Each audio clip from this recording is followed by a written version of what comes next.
आज हम डबल कटोरी ब्लाउज का बहुत ही परफेक्ट और बहुत ज़्यादा आसान तरीका देखेंगे जिससे आप हर साइज के लिए डबल कटोरी ब्लाउज बड़े ही आसानी से और परफेक्ट तरीके से बना सकोगे। तो चलिए शुरू करते हैं। नमस्ते, मैं उज्ज्वला पाटिल क्रिएटिव फैशन में आप सभी का स्वागत करती हूँ। डबल कटोरी ब्लाउज हम पहले कागज के ऊपर कटिंग करेंगे, उसके बाद कपड़े के ऊपर कटिंग करेंगे। मेजरमेंट्स मैंने भले ही यहाँ पर लिख दिए होंगे, लेकिन जो मेथड बताया है वो हर साइज के लिए बताया है। बैक कटिंग करेंगे पहले। ब्लाउज की तैयार लंबाई 13.5 इंच है, उसमें 1.25 इंच मतलब 1.25 इंच एक्स्ट्रा लेना है, तो 15.25 इंच ये तैयार है कागज। 7 इंच पर आर्म होल की लंबाई डाली है। अब ये डीप नेक है, तो डीप नेक में शोल्डर्स और आर्म होल्स कितने लेने हैं उसके ऊपर सेपरेटली वीडियो बनाया है, लिंक डिस्क्रिप्शन बॉक्स में मिल जाएगी। अब शोल्डर्स मेरे तैयार 7.5 इंच है, लेकिन ये डीप नेक है तो 1.5 इंच कम करके 6 इंच पे मार्क किया है और गले की चौड़ाई 3.25 इंच रखी है। अब यहाँ पर हम लाइंस बनाएंगे। डीप नेक के ऊपर सेपरेटली डिटेल में वीडियो बनाया है, जरूर देखिएगा, लिंक डिस्क्रिप्शन बॉक्स में होगी। ये पीछे का गला मैं 10 इंच ले रही हूँ और यहाँ पर गले की चौड़ाई मैं रख रही हूँ 3.5 इंच। अब यहाँ पर बॉक्स बना के गोल गले का यानी राउंड गला बनाएंगे। आप यहाँ पर अपना मनचाहा शेप दे सकते हो गले में। अब यहाँ पर हम चेस्ट का मार्क करेंगे। जैसे कि चेस्ट 36 इंच है, चौथा भाग हुआ 9 इंच, उसमें से 1/4 इंच कम करेंगे क्योंकि ये डीप नेक है, तो 9.25 इंच पर मार्क किया। कमर 32 इंच है, चौथा भाग हुआ 8 इंच, उसमें डार्ट 0.25 इंच का लेंगे, तो 9.25 इंच पर मार्क किया और यहाँ पर लाइन बना के बाहर की तरफ 1.5 इंच सिलाई मार्जिन छोड़ा है। आर्म होल की शेप के लिए यहाँ से यहाँ जितना भी है उसका एक मिड पॉइंट निकालेंगे और बैक आर्म होल का शेप दे देंगे। अब यहाँ पर डार्ट का मार्किंग करेंगे, तो कमर है हमारी 32 इंच, उसका 8वां भाग होता है 4 इंच। 4 इंच पर मैंने मार्क किया है और डार्ट की लंबाई रखी है 4.5 इंच। आपके डार्ट की लंबाई आपके गले के नीचे ही हो, इसका ध्यान रखें। 0.25 इंच हमने छोड़ा था डार्ट के लिए, तो दोनों साइड टोटल डार्ट की चौड़ाई 0.25 इंच रखी है। 0.25 इंच को 2 भागों में डिवाइड करके मार्क किया है और ये डार्ट के लाइंस बना दिए। अब यहाँ पर कोने ना उतरे, इसीलिए आधा इंच ऊपर की तरफ हम लेते हैं और लाइन बनाते हैं। अब यहाँ पर आर्म होल का जरूर नापिएगा क्योंकि स्लीव्स कटिंग में ये काम आता है, तो ये 8.25 इंच है। तो यहाँ पर मैं लिख देती हूँ ताकि स्लीव्स कटिंग करते वक्त हमारे ध्यान में रहे। अब जैसा मार्किंग किया है बिल्कुल वैसा हम कटिंग करेंगे। ये बैक शेप हमने अभी कटिंग कर दिया है। अब हम फ्रंट का करेंगे। तो फ्रंट के लिए मैंने ये ग्रीन कार्ड शीट लिया है ताकि आपको फर्क नजर आए और समझ में भी आए। सबसे पहले हम 3 इंच छोड़कर, 3 से 3.5 इंच छोड़कर एक लाइन बनाएंगे फ्रंट के लिए। लेंगे बैक पैटर्न। बैक पैटर्न को शोल्डर से ऊपर से नीचे 0.25 इंच पर मार्क करना है, मतलब 0.75 इंचेस, मतलब 1 इंच को 2 पॉइंट्स कम, और इसको इस तरह से रखना है। जो हमने 3 इंच की लाइन बनाई थी उसको टच करते हुए इस तरह से रखा है। ऊपर की तरफ 0.25 इंच छोड़ दिया है बैक का और फिर मार्किंग कर दिया है। तो जैसे आप देख पा रहे हो चेस्ट लाइन का और शोल्डर का मार्किंग कर दिया है। अब हम इसको निकाल देंगे। तो ये चेस्ट लाइन बना देंगे पहले, उसके बाद जो शोल्डर की लाइन है वो बना देंगे। अब ये वाला जो पॉइंट है वहां से हम आगे का गला लेंगे। 8 इंच मैंने रखा है, आप 7.5 इंच भी रख सकते हो। गले की चौड़ाई मैंने यहाँ पर 3 इंच रखी है और यहाँ पर मैंने बॉक्स बना दिया। तो यहाँ पर हम फ्रंट का कटिंग कर रहे हैं। अब देखिए यहाँ पर हम टक्स पॉइंट का मार्किंग करेंगे। आपका फुल बस्ट जितना भी है उसका चौथा भाग करके उसमें आधा इंच मिलाए। जैसे हमारा 38 इंच है, चौथा भाग 9.5 इंच हुआ, आधे का आधा 10 इंच पर मार्क कर दिया। कप हाइट लेंगे। कप हाइट बहुत जरूरी पार्ट है पूरे ब्लाउज में। तो स्मॉल साइज है तो 3 इंच कप हाइट रखे, नॉर्मल साइज है तो 3.5 इंच रखे और हेवी साइज के लिए 3.25 इंच रखे। जैसे कि हमारा नॉर्मल साइज है 38 इंचेस, तो मैंने रखा है 3.5 इंच। अब फ्रंट के लिए चेस्ट का मार्किंग करने के लिए जितना भी चेस्ट साइज है, जैसे कि हमारा 36 इंच है, चौथा भाग हुआ 9 इंच, अधिक 1/4 इंच लेंगे यानी 9.25 इंच पर मार्किंग किया। और कमर है 32 इंच, चौथा भाग हुआ 8 इंच, अधिक 1 इंच, सभी साइजेस में 1 इंच मिलाना है और मार्क करना है। अब ये दोनों पॉइंट्स मिला देंगे। याद रखना फ्रंट में चेस्ट का चौथा अधिक 1/4 इंच और वेस्ट में वेस्ट का चौथा अधिक 1 इंच। अब यहां से पौना इंच तिरछा लेके फ्रंट आर्म होल का शेप दे दीजिएगा। अब देखिए यहाँ पर ये हमारी फुल बस्ट लाइन है, तो यहाँ पर सभी साइजेस में आप 1 इंच बाहर की तरफ जाइएगा।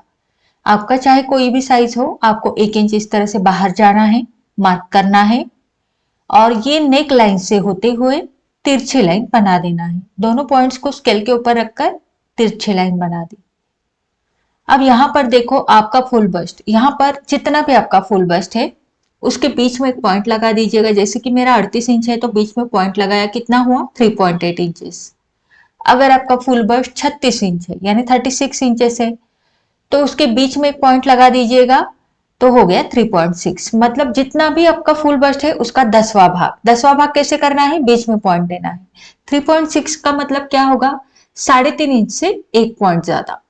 3.8 का मतलब क्या होगा, 3.5 इंच के आगे लगभग 2 से 3 लाइन आगे की तरफ जाना है। तो इस तरीके से आपको लेना है। अगर आपका फुल बस्ट 32 इंच है, 32 का 10वां भाग हुआ 3.2, मतलब 3 के आगे 2 लाइंस जाएंगी। तो इस तरीके से आपको अपना टक्स पॉइंट निकालना है। तो ये टक्स पॉइंट की छोटी सी ट्रिक बताई मैंने।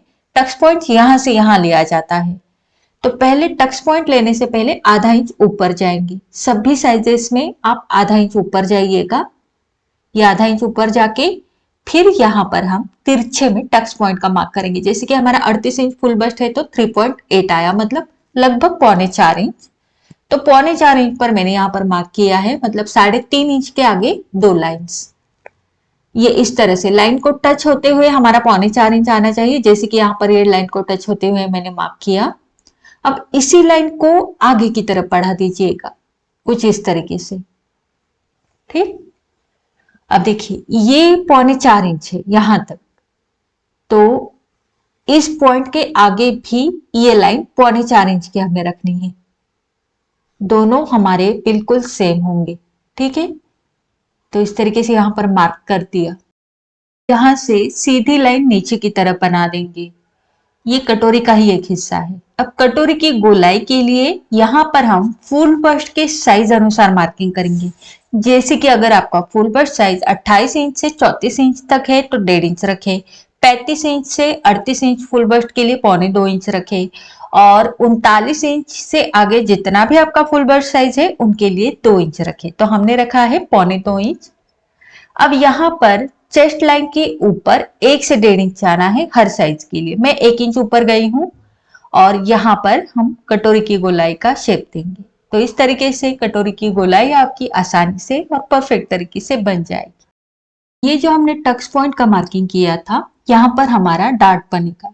तो ये सीधी लाइन नीचे तक बना दे। अब इस डार्ट की चौड़ाई कितनी रखे, तो ये आपके फुल बस्ट के अकॉर्डिंग आपको रखनी है। जैसे कि अगर आपका फुल बस्ट साइज 28 इंच से 38 इंच तक का है तो आप टोटल डार्ट की चौड़ाई 1 इंच रखें, कि 38 इंच के आगे जो भी फुल बस्ट है उनके लिए 1.5 इंच चौड़ाई रखें। पर मैं टोटल डार्ट की चौड़ाई बोल रही हूँ, मतलब यहाँ पर अगर 1 इंच बोल रही हूँ तो दोनों साइड में आधा आधा इंच, और अगर मैं 1.5 इंच बोल रही हूँ तो दोनों साइड में पौना पौना इंच। अब यहाँ पर जितनी भी कप हाइट है वो हम यहाँ से नीचे की तरफ रखेंगे। हमारी कप हाइट यहाँ पर 3.5 इंच की थी, तो यहाँ पर भी मैंने 3.5 इंच पर मार्क किया और यहाँ से इस पॉइंट को जोड़ दिया। ठीक, अब यहाँ से हम इस पॉइंट को जोड़ देंगे। ठीक है, तो ये फुल बस्ट की जो लाइन है उस पॉइंट को हमें जोड़ना है, बस यहाँ से लाइन खींचनी है। ठीक है, तो यहाँ से यहाँ नहीं खींचनी, यहाँ से आगे लाइन खींचनी है। तो ये देखिए इस तरीके से ये लाइन बन गई। अब देखिए यहाँ पर ये 3.5 इंच है तो उसका आधा करना है। जितनी भी कप हाइट है उसका आधा करे और उतनी डार्ट की चौड़ाई रखें। तो ये डबल कटोरी में दोनों साइड में डार्ट होते हैं, तो ये दोनों साइड के जो डार्ट की चौड़ाई रखेंगे वो जितनी भी कप हाइट है उसका आधा करके रखेंगे। इस साइड में भी सेम, इस लाइन से नीचे इस तरह से मार्क किया। तो जैसे आपने देखा मैंने कहाँ पर मार्क किया है, आपको भी सेम करना है। जितनी भी कप हाइट है, अगर आपकी कप हाइट 3 इंच पर ही आती है तो आपका डार्ट की चौड़ाई आएगी 1.5 इंच। यहाँ पर हमारी 3.5 इंच थी तो दोनों साइड में हमारी डार्ट की चौड़ाई आई है पौने पौने 2 इंच। अब देखिए यहाँ से ये 3.25 इंच है तो ये वाला डार्ट भी हमारा उतना ही लंबा होना चाहिए, 3.25 इंच। तो ये मैंने मार्क कर दिया, क्योंकि दोनों हमारे सेम ही रखने हैं। और इन दो पॉइंट्स को स्केल के ऊपर रखते हुए नीचे की तरफ लाइन बना दें। तो इस तरीके से हमें कटोरी का परफेक्ट शेप मिल जाएगा। अब जो नीचे की तरफ एक्स्ट्रा का कागज है उसको मैंने कट कर दिया ताकि हम कंफ्यूज ना हो। अब बाहर की तरफ मार्जिन बाकी था, तो 1.5 इंच का मार्जिन रखा है, सिलाई मार्जिन, और यहां पर हम लाइन बना देंगे। तो ये सिलाई मार्जिन के साथ फ्रंट का ड्राफ्टिंग हो चुका है। अब जैसा ड्राफ्टिंग किया है वैसा मैं यहाँ पर कट कर दूंगी। तो जैसे आप देख पा रहे हो, आर्म होल शेप कट कर दिया, फिर मैंने गले की गोलाई कट कर दी, और फिर उसके बाद ये जो तिरछी लाइन थी वो मैंने कट कर दी। कटोरी का इस लाइन के बाहर का जो हिस्सा है वो बिल्कुल काम का नहीं है, उसको निकाल देंगे। और कटोरी की जो गोलाई है वो हम कट करके अलग कर देंगे। तो ये कटोरी अलग हो चुकी है। अब ये वाला जो हिस्सा है ना, इसका ये वाला पार्ट कट करेंगे और इसको निकाल देंगे। नीचे वाला हिस्सा कोई काम का नहीं था, उसको साइड में रख दिया। अब कटोरी के डबल कटोरी में जो कटोरी होती है उसके दो हिस्से होते हैं। तो जैसे कि मैंने अभी डार्ट के ऊपर से इसको कट लगाया है, जो साइड के डार्ट होते हैं बस वो कट कर देने हैं। अब देखिए ये कटोरी दो हिस्सों में बट गई, तो ये हो गई डबल कटोरी। अब देखिए ये जो मैं एरो बना रही हूं, यहां पर हमें मार्जिन रखना है। यहां पर भी हम कपड़े के ऊपर मार्जिन रखेंगे, इसके बाहर सिलने के लिए, क्योंकि सिलने के लिए मार्जिन तो हमने रखा नहीं था कागज के ऊपर। और इस साइड में भी मार्जिन रखेंगे, क्योंकि इस साइड में हुक और आई पट्टी के लिए हमें मार्जिन चाहिए। और ये नेक की साइड होगी, इसलिए एन लिख दिया है ताकि कंफ्यूजन ना हो। ए, बी और सी, इस तरह से हमारे 3 पार्ट हो गए फ्रंट के। और नीचे का जो बेल्ट का पार्ट है वह अब हम कट करेंगे। बेल्ट का पार्ट कट करने के लिए हमने बैक पोर्शन लिया है और उसके ऊपर यहां पर मिलाते हुए रखना है फ्रंट को। जैसे आप देख पा रहे हो, आर्म होल की तरफ मैंने मिला के रखा है, बाकी कुछ नहीं देखना। और फिर नीचे की लंबाई चेक कीजिएगा, तो मेरी आ रही है 3.25 इंच, 3.75 इंचेस। इसी को लेके हम बेल्ट का कटिंग करेंगे। बेल्ट कटिंग करने के लिए मैंने कागज लिया है। सबसे पहले जितना भी आपका वेस्ट साइज है उसका चौथा भाग करके मार्क करें। जैसे कि हमारा 32 इंच है तो चौथा भाग हुआ 8 इंच। 8 इंच के बाहर मैंने 1.5 इंच एक्स्ट्रा लिया है सिलाई मार्जिन का। अब उसी सिलाई मार्जिन के ऊपर मैंने सीधी स्केल रखी है। बेल्ट का मेजरमेंट आया था 4.25 इंच, अधिक 0.75 इंच, मतलब 0.25 इंच एक्स्ट्रा लेंगे सिलाई मार्जिन का। टोटल 4.5 इंच पर मैंने यहाँ पर मार्क कर दिया। अब ये मार्किंग जो हमारी स्केल है उसके बाहर 0.25 इंच करना है, क्योंकि हमारा बेल्ट हमेशा तिरछा रहता है, सीधा नहीं। तो 0.25 इंच बाहर जाकर ये मार्किंग मैंने कर दिया, और यहां से बस तिरछी लाइन बना देंगे। और यहां से सिलाई मार्जिन, मतलब यहाँ पर 1.5 इंच का मार्जिन लिया था, ऊपर की तरफ भी 1.5 इंच करेंगे और ये तिरछी लाइन बना दी। अब इस पॉइंट से भी सीधा पट्टी को रखना है, एकदम सीधा रखेंगे। यहाँ पर 4.5 इंच है, जितना भी आया है आपका। अब हमारा 4.5 इंच है, तो यहाँ पर आधा इंच कम करके रखेंगे, मतलब यहाँ पर मैं रखूंगी 4 इंच और ऊपर की तरफ मार्किंग करूंगी। अब ये मार्किंग भी, ये जो सीधी लाइन है इसके बाहर 1/4 इंच आके करना है। तो ये 1/4 इंच बाहर जाकर मैंने मार्क किया और यहां से तिरछी लाइन बना दी। और बस अब हम शेप देंगे, लेकिन पहले यहां से हम 3 से 3.5 इंच अंदर आएंगे। ये सभी साइजेस में आप आ सकते हो। यहां पर 4 इंच है, तो यहां पर उससे भी आधा इंच कम रहेगा, यानी 3.5 इंच रहेगा। ठीक है, तो इस तरीके से आधा आधा इंच कम करते हुए हमने ये तीनों पॉइंट्स बनाए हैं, और तीनों के ऊपर मैंने इस तरह से शेप दे दिया। यहां से यहां हमने कमर का चौथा यानी 8 इंच लिया था। तो हुक और आई पट्टी के लिए मार्जिन हम रखेंगे यहां पर। तो ये हुक और आई पट्टी के लिए मार्जिन रखा है, और यहां से इस तरह से हल्की सी तिरछी लाइन बनाते हुए बेल्ट का शेप दे दीजिएगा। इससे जो आपकी पट्टी है वो पेट की तरफ फोल्ड नहीं होगी। तो ये हमारा बेल्ट का कटिंग भी हो चुका है। और ये जो है नेक वाली साइड है, तो एन लिख दिया ताकि कंफ्यूजन ना हो। बेल्ट कटिंग करने के बाद हमें एक बार चेक करके लेना है। तो ये देखिए, ये डबल कटोरी और ये साइड का हिस्सा। अब ये जो डबल कटोरी है इसको मैं डार्ट के ऊपर इस तरह से फोल्ड करके लूंगी और यहाँ पर ये टेप लगा दूंगी। ये जरूरी नहीं है कि आपको भी करना है, बस मैं आपको समझाने के लिए, दिखाने के लिए ये चीजें कर रही हूँ। अब ये जो साइड के डार्ट है, इनको भी मैं यहाँ पर इस तरह से लगा के लूंगी और उसके ऊपर टेप लगा दूंगी, क्योंकि मुझे आपको दिखाना है कि जब हम डार्ट लेंगे कपड़े के ऊपर सिल देंगे तो ये कैसे बनेगा। तो ये देखिए, इस तरीके से ये हमारी कटोरी बनेगी जब हम कपड़े के ऊपर इसको डार्ट बना लेंगे। अब ये कटोरी बनने के बाद ये जो साइड वाला हिस्सा है ये हम लेंगे और यहाँ पर लगा के देखेंगे। तो आप देख सकते हो कटोरी की गोलाई और साइड का हिस्सा बिल्कुल एक दूसरे को मैच हो गए हैं। कटोरी का हिस्सा बढ़ रहा है या फिर साइड का हिस्सा बढ़ रहा है, तो दोनों को कपड़े के ऊपर कटिंग करते टाइम दोनों को सेम करके कटिंग कर दीजिएगा। अब बेल्ट लिया है, बेल्ट का हुक और आई पट्टी का जो मार्जिन है वो आगे की तरफ निकाल दिया है, क्योंकि कटोरी के ऊपर अभी मार्जिन लेना बाकी है। और इसको इस तरह से रखकर चेक करना है। अब देखिए, यहाँ पर साइड फिटिंग की सिलाई मिला दीजिएगा बेल्ट की और ऊपर के हिस्से की। अब देखिएगा ये कितना एक्स्ट्रा हो रहा है, तो यहाँ पर हम मार्क करेंगे। मार्क करने के बाद जो कटोरी है, कटोरी के ऊपर मार्क करना है आपको। और यहाँ पर मार्क करने के बाद आपको समझ में आ जाएगा कि कटोरी का इतना हिस्सा एक्स्ट्रा हो रहा है, तो उसे हम अब कट करेंगे। ये देख सकते हो आप। तो ये वाला हम यहाँ से कट कर देंगे। यहाँ पर गोलाई देनी है हल्की से इस तरीके से, और फिर ये हिस्सा कट कर देंगे ताकि हमारा कटोरी का शेप भी परफेक्ट आए और सारे मेजरमेंट्स एकदम परफेक्ट रहे। तो यहाँ पर फिर से एक बार जोड़ के देखिएगा और यहाँ पर बेल्ट भी लगा के देखेंगे। ठीक है, तो अब देखिए एकदम बराबर से है। तो अब हम इसको कपड़े के ऊपर रखकर कटिंग कर सकते हैं। तो जो थोड़े बहुत चेंजेस हैं वो आप यहाँ पर कर दीजिएगा। ये जो टेप मैंने लगाया था वो मैं इसको निकाल दूंगी। जरूरी नहीं है कि आपको इस तरह से टेप लगाना है, आप ऐसे भी चेक कर सकते हो। तो ये हो गया। अब देखिए, यहाँ पर हम स्लीव्स का कटिंग करेंगे। तो स्लीव्स की लंबाई 6 इंच रखी है मार्जिन के साथ। उसके बाद 4.25 इंच पर कैप हाइट का मार्किंग किया है और यहाँ से लाइन बनाते हुए 7.25 इंच हमारा आर्म होल राउंड आया था, तो वो मैंने तिरछे में ले लिया है और यहाँ से फ्रंट बैक का शेप देते हुए मैं यहाँ पर शॉर्ट स्लीव्स कटिंग करूंगी। तो स्लीव्स कटिंग के ऊपर भी डिटेल में वीडियो बनाया है, जरूर देखिएगा, उसकी लिंक भी आपको डिस्क्रिप्शन बॉक्स में मिल जाएगी। अब यहाँ से मैं इस तरह से शेप बनाऊंगी और 1.5 इंच मार्जिन रखते हुए मैंने इसको कट कर दिया है। तो स्लीव्स कटिंग हमारे रेगुलर स्लीव्स की तरह ही होगा, इसमें कुछ अलग नहीं है। ये सारे पेपर पैटर्न्स हम लाइनिंग के ऊपर रखकर कटिंग करेंगे।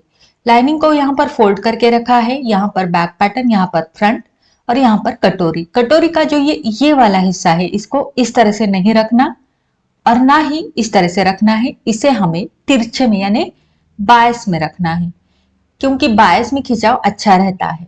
और बाकी के पार्ट्स आप देख सकते हो मैंने किस तरह से रखे हैं और इसको कट कर देंगे। कट करने के बाद बेल्ट वाला पार्ट जैसा है वैसा ही कटिंग किया है, इसमें कोई मार्जिन वगैरह ऐड नहीं किया है। स्लीव्स वाले पार्ट भी हमें एज इट इज कट करना है और ये बैक वाला पार्ट भी एज इट इज कट करना है, मतलब जैसा है वैसा कट करना है, उसमें मार्जिन वगैरह नहीं मिलाया है। अब ये जो 3 पार्ट्स है इनमें मैंने मार्जिन ऐड किया है, कैसे वो देखते हैं। देखिए, इस वाले हिस्से में मैंने मार्जिन ऐड किया है। कटोरी के इस वाले पार्ट में भी मैंने मार्जिन ऐड किया है, क्योंकि ये दोनों एक दूसरे को जुड़ेंगे तो दोनों में मार्जिन की जरूरत पड़ेगी। अब कटोरी के इस वाले नीचे हिस्से में और इस वाले ऊपर हिस्से में मैंने मार्जिन ऐड किया है, क्योंकि ये दोनों एक दूसरे को जुड़ेंगे। और फिर कटोरी के यहाँ आगे की तरफ भी मार्जिन ऐड किया है, क्योंकि यहाँ पर हुकाई पट्टी लगेगी। इस वाले पार्ट में साइड में नीचे और इस साइड में मार्जिन है। सी वाले पार्ट में आप देख सकते हो इस साइड में ऊपर और इस साइड में मार्जिन ऐड है और इस वाले पार्ट में बस यहां पर मार्जिन ऐड किया है। तो इस तरीके से कपड़े के ऊपर मार्जिन रखते हुए कटिंग करना है। अब इसको मैं साइड में रखूंगी और ये मार्किंग करना है आपको डार्ट का। तो इस तरीके से ये सी वाले पार्ट में मैंने डार्ट का मार्किंग करके ले लिया है। दोनों पैटर्न के ऊपर आपको मार्किंग करके लेना है। तो ये तो हो गया। अब बी वाले पार्ट का भी ये मार्किंग आप कर सकते हो। जैसे कि ये कटोरी का ये वाला हिस्सा हमने तिरछे कपड़े में कट किया था। तिरछे कपड़े में कटोरी में बहुत अच्छे से खिंचाव आता है और इसकी फिटिंग बहुत अच्छी आती है। अब हम इसे मेन फैब्रिक के ऊपर रखेंगे। तो मेन फैब्रिक के ऊपर रख दिया है और इस पार्ट को तिरछे में ही रखना है और इसको कट करना है। तो कट करने के बाद अब मैं इसकी स्टिचिंग आपको बताऊंगी। तो चलिए मशीन के ऊपर। मशीन के ऊपर मैंने मेन फैब्रिक और लाइनिंग दोनों एक दूसरे को अटैच कर दिए हैं। तो पहले हम कटोरी को रेडी करेंगे। कटोरी का जो नीचे का हिस्सा है ये वाला बराबर से यहाँ पर आना चाहिए और ये वाला बराबर से यहाँ पर आना चाहिए। पहले हम डार्ट लेंगे। तो डार्ट का जो निशान हमने बनाया है बराबर से उसी के ऊपर फोल्ड करना है, एकदम बराबर से फोल्ड करना है, क्योंकि यहाँ पर अगर ऊपर नीचे हो जाता है तो कटोरी का शेप बिगड़ जाएगा। और ये जो डार्ट है वो थोड़ा सा नीचे की तरफ ही खत्म करेंगे। तो जैसे मैं आपको दिखाती हूँ, यहाँ पर मैंने 1 उंगली जितना डिस्टेंस छोड़ के यहाँ पर ही खत्म कर दिया है, क्योंकि ऊपर की तरफ सिलाई मार्जिन आता है हमारा। तो इस तरीके से ये हमारा डार्ट होगा और फिर यहाँ पर ये ऊपर वाला हिस्सा जुड़ेगा। ऊपर वाला हिस्सा जोड़ने से पहले उसको सेंटर में एक नॉच लगा दीजिएगा छोटा सा, ताकि हमें पता चले सेंटर कहाँ पर है। और फिर इसको अच्छे से मिलाते हुए यहाँ पर सिलाई लगानी है। अब ये वाली सिलाई कर्व में लगानी है, मतलब गोलाई में लगानी है। तो ये छोटा सा स्किल है, लेकिन अगर आप गोलाई में सिलाई लगाते हो तो यहाँ पर नोक नहीं आएगा, इसका ध्यान रखें।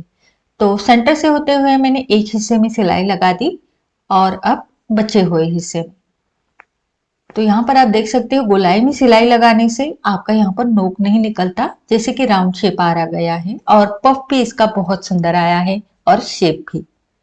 अब देखिए यहाँ पर ये बिल्कुल सीधा आया है और इस और बहुत सुंदर गोलाई आई है इसकी। तो कटोरी हमारी रेडी है। सेम तरीके से दूसरी साइड की भी रेडी करनी है और अब हम ये साइड वाला हिस्सा इसको जोड़ देंगे। तो साइड वाला हिस्सा जोड़ते टाइम आप इस तरीके से बराबर से रखिएगा, क्योंकि अगर थोड़ा भी ऊपर नीचे होता है तो फिर शेप कुछ अच्छा नहीं आएगा इसका। तो बराबर से रखते हुए ऊपर से नीचे सिलाई लगा दीजिएगा, डबल सिलाई लगानी है।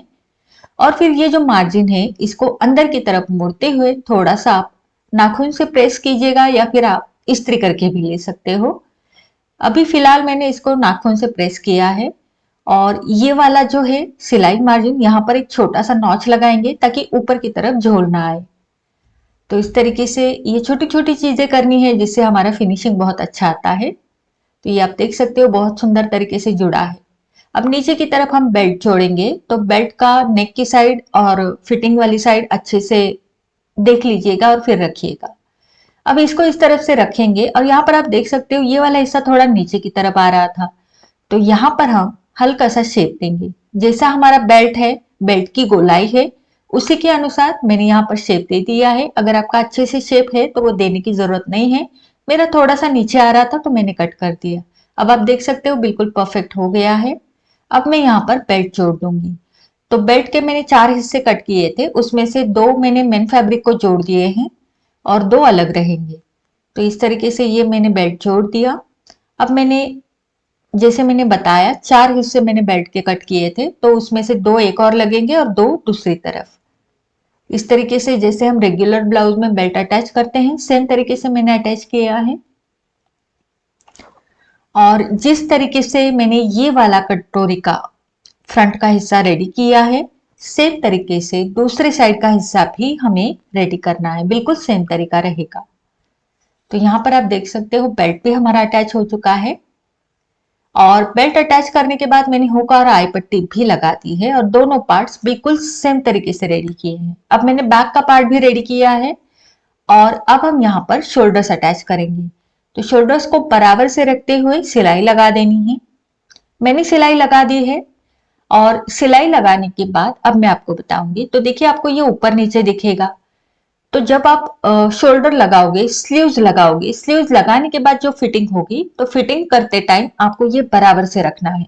आर्म होल की तरफ आपको देखना है बराबर से है और फिर आपका ये एकदम बराबर से आ जाएगा, ये देख सकते हो आप। और फिर आपको फिटिंग करनी है, आपको गला जोड़ना है, स्लीव्स जोड़ने हैं, उसके बाद फिटिंग करनी है। जब आप इसको इस तरह से रखते हो तो पीछे का हिस्सा आप देख सकते हो आगे की तरफ आया है, क्योंकि हमारा पीछे वाला हिस्सा चढ़कर रहता है। जब ये बॉडी के ऊपर ब्लाउज जाएगा तो बहुत अच्छे से बैठेगा। सेम इस साइड में भी फिटिंग करते टाइम आपको बराबर से मिला के फिटिंग करनी है और इस साइड में भी ये पीछे का हिस्सा आगे आएगा इस तरीके से। तो बस रेगुलर ब्लाउज की तरह इसे हमें रेडी करना है।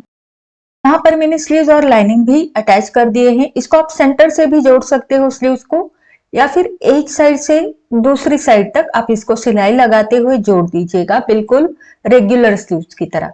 और फिटिंग तो मैंने आपको बता दी है कैसी करनी है। और उसी तरीके से फिटिंग करके मैंने ब्लाउज को रेडी कर दिया है। आप इसका लुक देख सकते हो। इसका साइड फिटिंग भी बहुत ही अच्छे से आया है। और जैसे कि अभी मैंने इसका गला नहीं जोड़ा है, लेकिन पहले आपको गला रेडी करना है, उसके बाद स्लीव जोड़ के फिटिंग करनी है। अब देखिए इसका बैक साइड में मैं इसकी लंबाई भी आपको चेक करके दिखाती हूँ। जैसे कि हमारी ब्लाउज की तैयार लंबाई 13.5 इंच आनी थी, तो यहाँ पर आप देख सकते हो इसकी तैयार लंबाई 13.5 इंच आ गई है और ब्लाउज हमारा रेडी है। तो इस पूरे ब्लाउज में, पूरे ट्यूटोरियल में अगर आपको कोई डाउट्स रहे हैं तो आप मुझे नीचे कमेंट करके पूछ सकते हो। और इस डबल कटोरी को ट्राई जरूर कीजिएगा, इसका फिटिंग बहुत अच्छे से आता है। खासकर जिनका हेवी बस्ट साइज होता है उनके लिए ये कटोरी बहुत अच्छे से बैठती है। तो ट्राई जरूर करें। और आज का ये वीडियो आपको कैसा लगा मुझे जरूर बताना। अच्छा लगा है तो लाइक करना, शेयर करना और चैनल को सब्सक्राइब जरूर करना। मिलते हैं हमारे अगले वीडियो में। धन्यवाद।